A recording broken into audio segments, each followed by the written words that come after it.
Hello, my people. Good day to you. Good morning, good afternoon, good evening. Whatever time zone you're listening to this, thank you for tuning in every single day to listen to me on Daily Mind Shift. My name is Michael Ojola for Mindset Transformation Africa, and in today's episode, I just want to say this. Let me anchor today's episode on this statement. The easier it feels to start, the harder it is to quit. The easier something feels to start, the harder it is to quit.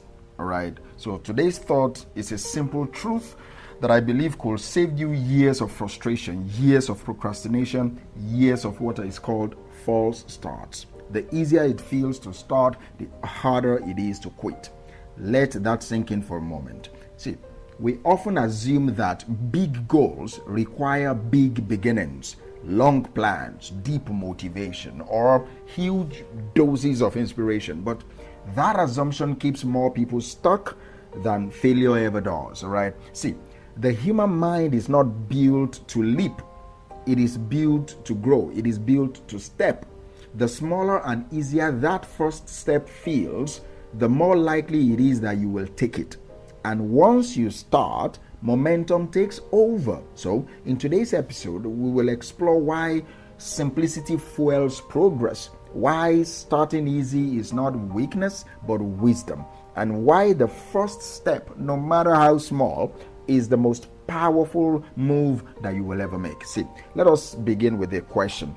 How many great things have you almost started? Think about that business idea, that health routine, that book you wanted to write. This is talking to me. That course you meant to finish, that conversation you needed to have. You think about it, you dream about it, you talk about it, but something keeps you from beginning. You tell yourself you are waiting for the right time, the perfect plan, the mood, the right mood. But deep down within you, what you are really waiting for is for it to feel easy enough to start. And here's the twist. It never feels easy because you've made it too big in your mind. It never feels easy. The brain interprets difficulty as danger.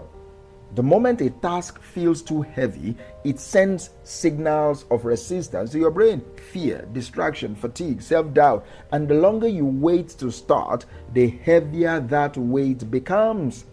But here's the beauty of it all. That the reverse is also true. Okay? When something feels easy to begin, your brain doesn't resist it. It allows it. It allows motion. It opens the gate. And once you start, the motion creates momentum, and that momentum slowly builds discipline. That is why the easier it feels to start, the harder it is to quit, because momentum creates emotional gravity. It pulls you forward even when motivation fades. Every major transformation begins quietly. Rarely does it begin with a roar. Think about water, for example. A single drop doesn't look powerful, but when it repeats consistently, it carves through stone, right? That is how habits work. The key is not intensity, it is frequency. The more you do it, the more you learn how to do it, the better it becomes. If you make your first step small enough, you won't argue with it. You will just do it. And once you do it, your mind records it as success. Success produces dopamine. Dopamine fuels repetition. Repetition creates habit. Habit builds transformation. Let me repeat that. Once you do it, your mind records it as a success. And what happens? Success builds dopamine. Dopamine fuels repetition. Repetition creates habit. And habit builds transformation. But it all starts with easy. It is not a big plan that changes your life. It is the small start that you actually act on that changes your life. You don't need to go to the gym for an hour. You need to put on your shoes and step outside and take a walk for 2 minutes. You don't need to meditate for 30 minutes. You need to breathe intentionally for 1 minute.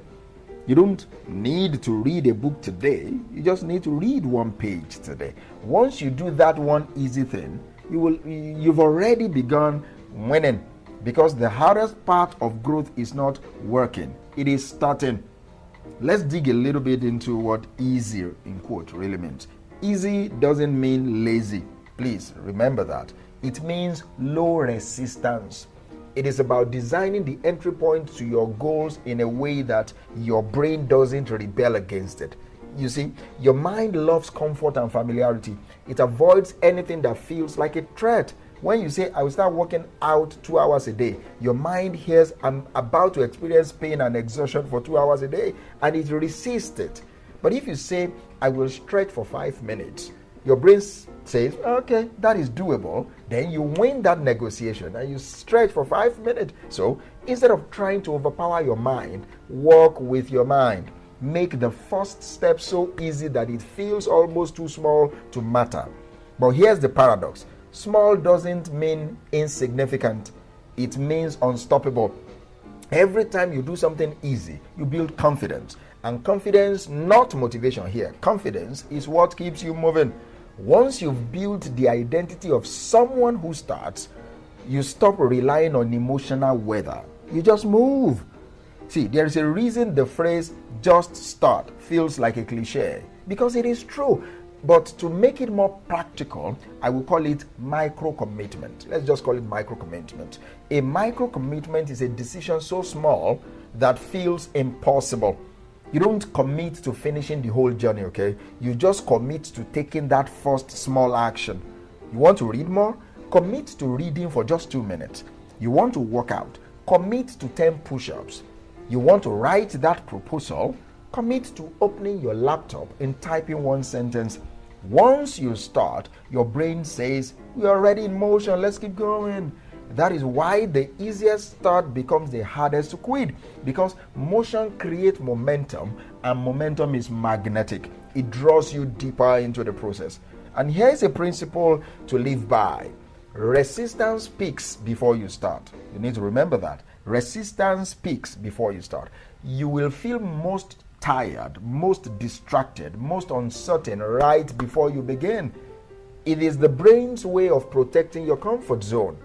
But here's the catch. That resistance loses power the moment you begin. Have you noticed that once you finally start cleaning, you end up cleaning more than you planned? Once you start writing, ideas start flowing.